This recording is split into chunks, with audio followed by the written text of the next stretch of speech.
Hello, I'm Kristen Markett, physical therapist and women's health expert of Flexeon Rehabilitation of Chicago. Flexeon is excited to be supporting the Chicagoland area affiliate of Susan G. Komen for the Cure. This fall, our staff will assist the Marathon for the Cure team at the Bank of America Chicago Marathon. Female runners are more susceptible to injuries of the hips, sacral, and pelvic region. This is because of hormonal changes and joint instability that occurs during ovulation and menstruation. The female shape of a wider width pelvis and a narrower knee and hip angle create more injury. We're going to show you some exercises to help improve the stability of your pelvis and hips. This exercise is to strengthen the outward hip rotators and gluteus medius muscle. Lie on your side with your feet and knees together. Slightly bring your knees forward and place the resistive band above your knees. Keeping your feet together, rotate the top knee to the ceiling as if opening a clamshell. Slowly return to start.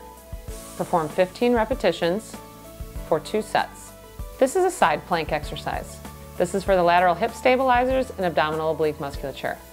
Lie on your right side with your legs completely straight and the weight on your elbow and feet. Slowly raise your hips and pelvis up to the ceiling, keeping your body straight. Hold at the top for 10 seconds and then return to start. Repeat this for 10 repetitions. This is a bridge with alternate knee extension exercise. This is to help strengthen the gluteals, hips, and abdominal musculature. Lie on your back with your knees bent and your feet flat. Tighten the abdominals and gluteal muscles and raise your hips to the ceiling. Once in this position, alternate your legs right, then left, continuously for 1 minute. Perform this exercise for 5 1-minute segments. This is a prone plank exercise for abdominal and pelvic stabilization. Lie on your stomach with your elbows bent and your feet flexed. Engage your abdominals and gluteal muscles and elevate your torso to the plank position. Hold for 10 seconds, progressing up to 1-minute increments. Repeat this exercise 5 repetitions. Running increases body weight forces by 3 times to the hips, spine, and pelvis. This increased compression can cause stress incontinence, sacral dysfunction, and low back pain. Muscular imbalances and torsions to this region can alter gait and running mechanics. The following exercises will help improve pelvic floor recruitment and hip stability. This exercise is called roll-ins and roll-outs. This is to decrease stress incontinence and increase pelvic floor activity. Sit in a chair and place a small ball between your knees. Slowly rotate your knees and hips into the ball, holding for 5 seconds while engaging your pelvic floor and lower abdominal muscles. Sit in a chair with a resistive band around your knees. Slowly rotate your knees wider than your hips, pulling in your abdominal muscles and pelvic floor. Hold this position for 5 seconds and repeat for 20 repetitions. This is called plank pose with hip abduction.